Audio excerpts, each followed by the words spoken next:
স্বাগত একাত্তরের খেলা জগের সাথে আছে আমি কোহিনুর কণা। নিজের ঘরের মাটিতে ওয়েস্ট ইন্ডিজের কাছে টি-20তে হোয়াইট ওয়াশ হয়েছে বাংলাদেশ। সেই ম্যাচ নিয়ে আমরা আলোচনা করতে চাই। আমাদের সাথে স্টুডিওতে এই মুহূর্তে আছেন ক্রীড়া সাংবাদিক হাসান মাহাদি। হাসান মাহাদি, শুভ সকাল। আমরা সবাই বাংলাদেশের প্লেয়ারদেরকে নিয়ে অনেক বেশি গতকাল থেকে সবাই খুব বেশি আসলে ডিপ্রেশনেই চলে গেছে মোটামুটি, যারা বিশ্লেষণ করে বাংলাদেশের ক্রিকেট নিয়ে বা যারা বাংলাদেশের ক্রিকেট নিয়ে অনেক দূর চিন্তা করেন তারা। কিন্তু আসলে সামর্থ্যের কথাটাও তো ভাবতে হবে। বাংলাদেশের সামর্থ্যটাই হয়তো এতটুকু, যে কারণে আসলে হোয়াইট ওয়াশ হতে হয়েছে। আমরা একটু বেশিই প্রত্যাশা করে ফেলি। সব মিলিয়ে আপনার কাছে আসলে কি মনে হয়, বাংলাদেশ কি খুব বেশি খারাপ খেলেছে নাকি এটাই আসলে আসল বাংলাদেশ? আপনি একদম শুরুতে আপনার প্রশ্নের মধ্যে আপনি উত্তর দিয়ে দিয়েছেন যে অনেকেই তো ডিপ্রেশনে চলে গেছে যারা আলোচনা। আসলে কেউ ডিপ্রেশনে যায় নাই, কেউ ডিপ্রেশনে যায় নাই। যতখানি ডিপ্রেসিভ আপনার কাছে মনে হয়েছে সেটা হচ্ছে ফেসবুক স্ক্রল করতে গিয়ে, সোশ্যাল মিডিয়াতে।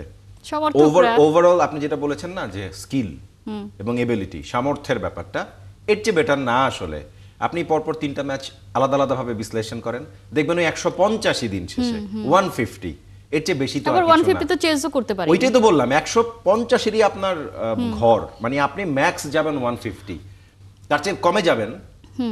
150-এর টার্গেট হলে সেটা চেজ ডাউন করতে পারবেন না। তারপরে হচ্ছে আগে ব্যাট করে 150-এর চেয়ে 1-2 রান বেশি করবেন অথবা তার চেয়ে কম করবেন। আপনি 175, 80 বা 200-এর দল কখনোই ছিলেন না। সো যখন আপনি এটা ছিলেন না, আপনি আপনার সিলিং পয়েন্ট পর্যন্ত খেলেছেন, তো 150-151 রান করেছেন, এর চেয়ে বেশি কি করবেন? এটাই ছিল করার, এটাই করেছেন। একজন ব্যাটার গোটা ইনিংসের 59% রান একাই করেছেন। আবার তিনি তো দুর্দান্ত খেলেছেন, 89 রানের ইনিংস, কিন্তু তার 89 রানের ইনিংস আপনি আকিম অগস্তের ইনিংসটা দেখেন, ওই দুইটার মধ্যে পার্থক্য খুঁজে পাবেন, কিন্তু পার্থক্য খুঁজে পাবেন, অনেক পার্থক্য।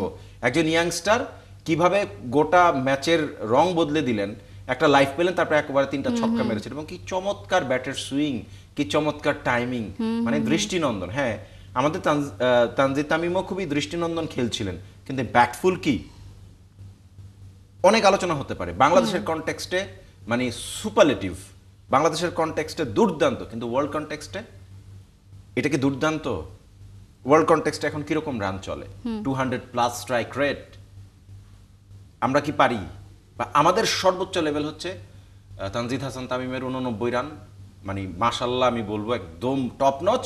এটা আমাদের স্ট্যান্ডার্ড, ওয়ার্ল্ড স্ট্যান্ডার্ড না। তো সব জায়গায় আপনি ছোট ছোট ছোট ছোট পার্থক্যগুলো দেখতে পাবেন। 9 ব্যাটার, মানে তানজিদ তামিম 89, সাইফ তেজ, বাকি 8 ব্যাটার মিলে 34 রান করতে পারেন নাই, 34 রান হয় নাই। সবচাইতে অদ্ভুত হচ্ছে জাকের আলী অনেককে, আমার একবার মনে হয়েছিল যে জাকের আলী অনেক আসছেন না কেন।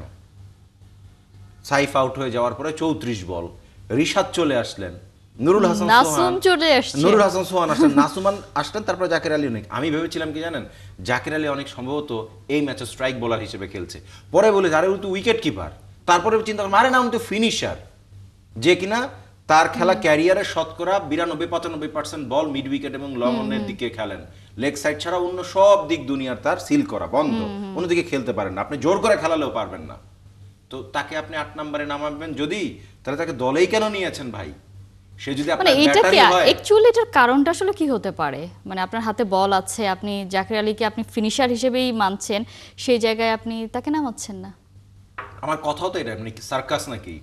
আপনি যে প্লেয়ারটাকে দলে নিয়েছেন ফিনিশার রোলে, ব্যাটার হিসেবে, আপনারা বলছেন যে উনি ফিনিশার, ওনাকে আপনার দলে লাগে, তাহলে 8 নম্বরে ব্যাটিং করালেন কেন? আপনি 2টা বোলারকে তার আগে কেন নামিয়ে দিয়েছেন? নাসুমকে কেন নামিয়েছেন? রিশাদ হোসেনকে কেন নামিয়েছেন? রিশাদকে যখন নামিয়েছেন, তখনও 34 বল বাকি ম্যাচের, তখন রিশাদ কেন? আপনার কি 2জন ব্যাটার নাই? আউট এন্ড আউট ব্যাটার নাই? নুরুল হাসান সোহান আর জাকির আলী অনেক নাই? তাহলে আপনি একজন আচ্ছা বোলারকে মানে প্রমোশন দিলেন। আগের যে ম্যাচগুলোতে রিশাদের দরকার ছিল, ওই ম্যাচে রিশাদকে আপনি নামান নাই। আবার যেই ম্যাচে রিশাদের দরকার নাই 34 বল, রিশাদ তো 34 বল খেলবেন না। উনি 6-7 ম্যাচ 10 বল স্ট্রাইক করবেন, 10 বল স্ট্রাইক করার পর সেখান থেকে 200, 200, 250 স্ট্রাইক রেটে রান করবেন। করেছেন ওয়ানডেতে একটা ম্যাচে, 2টা ম্যাচে রান করেছেন। কিন্তু 34 বলের জন্য আপনি রিশাদকে কেন পাঠাবেন? তাহলে আপনি সোহানকে কেন নিয়েছেন? সোহানও তো উইকেট কিপার, জাকির আলী অনেক wicket keeper, Liton Das wicket keeper, Liton Das তো উইকেট কিপিং করছে, তাহলে জাকির আলী অনেক কেন? কি হিসেবে? মানে কোন সিন্ডিকেটে, কোন ক্ষমতা বলে, কার আশ্রয়ে প্রশ্রয়ে জাকির আলী অনেককে নষ্ট করে ফেলা হচ্ছে একদম রীতিমতো। তাকে এই ধরনের লাই দিয়ে, আশকারা দিয়ে এই দলে খেলিয়ে নিজেদের মানে কোরাম পূরণ করার জন্য, নিজেদের কোটা পূরণ করার জন্য খেলিয়ে না জাকির আলী অনেকের ভবিষ্যৎ যাও ছিল, শুরুটা কিন্তু ভালো করেছিলেন। এই ওয়েস্ট ইন্ডিজের মাটিতেই, ওয়েস্ট ইন্ডিজ আমাদের হোয়াইট ওয়াশ করে, আমরা ওদের মাটিতে ওদেরকে করে দিয়ে এসেছিলাম। জাকির আলী অনেক ওই 3 ম্যাচে কিন্তু ভালো ভালো পারফর্মার। আপনি যে তার পারফরমেন্সটা তাকে মানে অযাচিতভাবে সুযোগ দিয়ে, মানে তার যে খারাপ সময়টা চলছে না সেটাকে আরো খারাপ, এখন বাউন্ডারি লাইনে জাকির আলী অনেক ফিল্ডিং করে, গালি দেয় দর্শক। ম্যাচের শেষে দর্শক প্রতিক্রিয়া নিতে যায় আমাদের রিপোর্টার ভাইয়েরা, আমাদের কলিগরা, সেখানেও জাকির আলী অনেককে চাই না, মানে আপনার এক ধরনের পারলে মানববন্ধন, মানে একা জাকির আলী অনেকই বাংলাদেশকে হারাচ্ছে অ্যাজ ইফ এইভাবে আসলে তারা, হ্যাঁ, কিন্তু জাকির আলী অনেকেরই কি দোষ, তাকে কেন নামানো হচ্ছে? জাকির আলী অনেক কিরকম দৃষ্টিকটুভাবে আপনি সুযোগ দিচ্ছেন না, তাকে ভিলেনিফাই করা হয়ে যাচ্ছে। আপনার দোষ তো এটা, আপনি ওকে সুযোগ দিলে তো খেলবেই, রাইট, এমন তো না করতে পারবে না, বাদ দিলেও না করতে পারবে না, খেলালেও না করতে পারবে না, কারণ আপনি জোর করে খেলাবেন, খেলবি না কেন, খেল। আপনি মনে করছেন আপনার মানে 20 বছরের বাচ্চাকে যদি আপনি 7 বছরের বাচ্চা, 6 বছরের বাচ্চা হিসেবে ট্রিট করেন, কোলে বসায়া মানে তাকে ফিডার খাওয়াইতে থাকেন, তাহলে তো হয় না।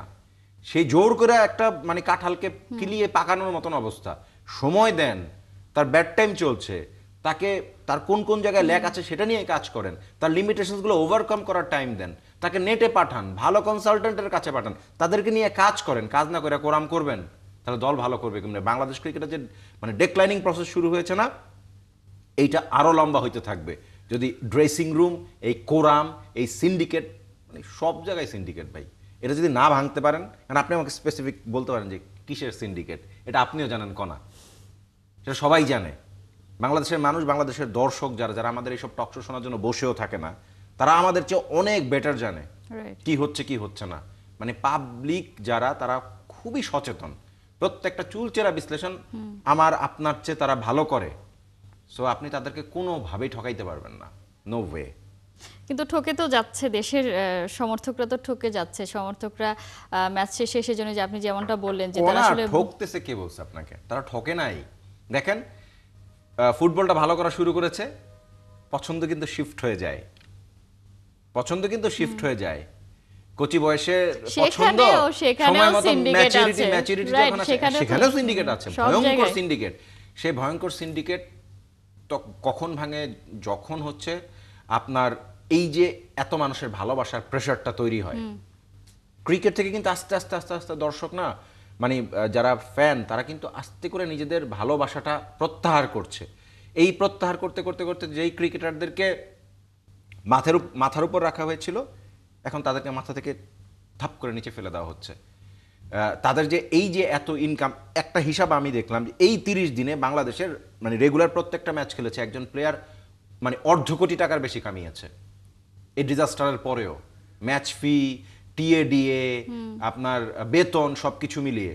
আর স্পন্সর হাবিজাবি যাদের আছে, মানে যাদের আপনার অ্যাডভার্টাইজ আছে বা বিজ্ঞাপনের যারা পণ্যের দুতিয়ালি করেন, তাদের কোটি টাকার বেশি।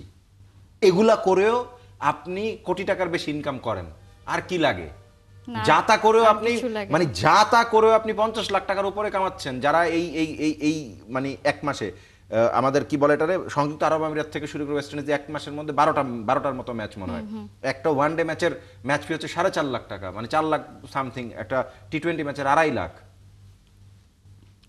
আপনি কামাচ্ছেন 50 লাখের বেশি। এখন ক্রিকেটাররা কি করবে? ধরেন তাদের ছাড়া তো অপশনও নাই, মানে তারা তো এমন না যে জোর করে তারা টাকা দিয়ে দলে ইনক্লুশন। এখন যেটা আমার খুব মজা লেগেছে কোন জিনিসটা কোনা জানেন, সেটা হচ্ছে বাংলাদেশ ক্রিকেট বোর্ডের প্রেসিডেন্ট লেজেন্ডারি আমিনুল ইসলাম বুলবুল, উনি বলেছেন যে এখন তো মনে হচ্ছে আমাকেই জাতীয় দলের হস্তক্ষেপ করতে হবে, আগে হস্তক্ষেপ হতো, এখন মনে হয় কি জানেন যে কোন প্যারায় পরে আসলে হস্তক্ষেপটা করতো, মানে লাইনে যাবে না। পুরা জাতিই আমরা এরকম, আমরা না মানে বেতের আগায় না থাকলে লাইনে যাই না। এখন সময় এসছে এটা ঠিক করে দেওয়ার, যে পারফর্ম করলে তোমার এই ফ্যাসিলিটি, তুমি পারফর্ম না করলে কিচ্ছু পাবা না। তোমাকে আগামী 3 সিরিজের জন্য বা আগামী 10টা ম্যাচের জন্য তোমাকে এই লক্ষ্যমাত্রা দেওয়া হয়। সেলসম্যানদের যেরকম দেওয়া হয় না, মানে সেলস এক্সিকিউটিভদের, যে এত টাকা এতখানি বেচবা, বেচলে এটা তোমার কমিশন, এটা তোমার বেতন। রাইট। এখন ক্রিকেটারদেরও তো নিজেদের দায়িত্ববোধের জায়গা আছে। আমি যদিও বলছি যে ক্রিকেটারদের তো আসলে গোটা দায়িত্ব জাতির দায়িত্ববোধের জায়গাটা কই বলেন তো, খালি এখনো ক্রিকেটারদের একা দোষ পর্যন্ত দিবেন? আপনি খুব সম্ভবত জেমাইমার যে ইনিংস আমরা দেখেছি সেই রেশ এখনো আমাদের হয়তো কাটেনি। সে যেভাবে আসলে দলকে সেমিফাইনালে নিয়ে গেল, যে অবস্থা থেকে উঠে এসে Unbelievable. আমাদের ক্রিকেটাররা, তামিম চাইলে তো হতেই পারতেন জেমাইমা, পারতেন তো খেলা শেষ করে এসে একটা বড় ইনিংস খেলে আসতে পারতেন না, কিন্তু আমাদের ক্রিকেটাররা 50 থেকে 51 পর্যন্ত গেলেই মনে করে তাদের টার্গেট, আপনি যে টার্গেটটা বলেন তাদের লক্ষ্যমাত্রা আসলে পূরণ হয়ে গেছে। সেটা কেন হয় না? যে মাইমারা তো খুব যে পেয়ে একদম অভ্যস্ত হয়ে গেছে ব্যাপারটা সেটা না, খুব স্টার হয়ে গেছেন তা না, না পেয়ে কান্না করেছেন কিভাবে, তিনি আসলে কি সময়ের মধ্য দিয়ে এই জায়গাটায় এসছেন, এবং তিনি জানতেন যে যিনি ওই দিন যদি তিনি ফেল করতেন হয়তো আর দলে জায়গাও পেতেন না, এটাও জানতেন সেই জায়গা থেকে। অথচ আমাদের ক্রিকেটাররা তারা হয়তো ভেবেও যান যে আজ নয় কাল তারা তো আসলে জায়গা পাবেনি। হ্যাঁ, পারফর্ম করা লাগে না তো জায়গা পেতে।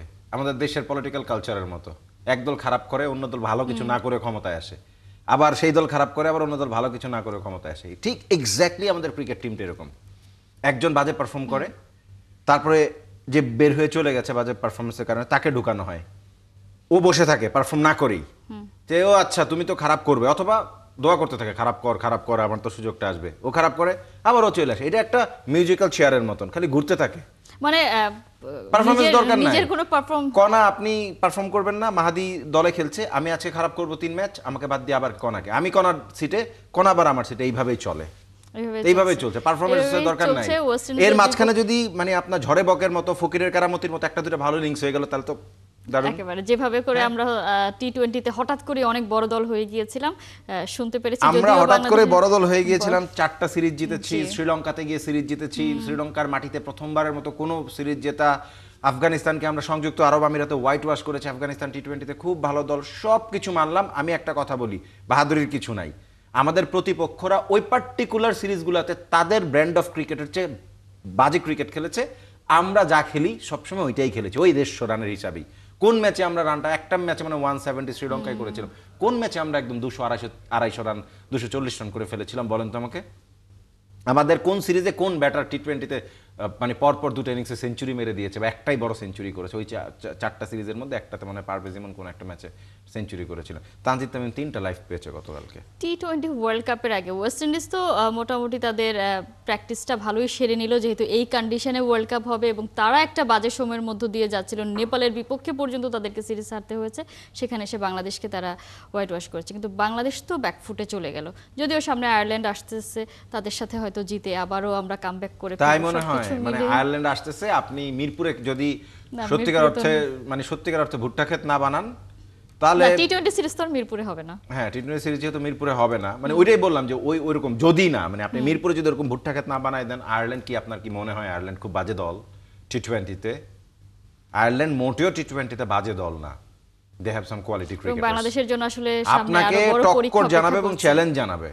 আয়ারল্যান্ডকে মনে হয় যে ডাইকা আনসি হারাইছে, জিম্বাবুয়ে তো না, জিম্বাবুয়েরও আপনি এখন ডাইকায় না হারাইতে পারবেন না, নেপালকে তো পারবেনই না, আফগানিস্তানের কোনোভাবে মানে সংযুক্ত আরব আমিরাতে 3 ম্যাচে একটা হোয়াইট ওয়াশ করে দিয়ে আসছেন।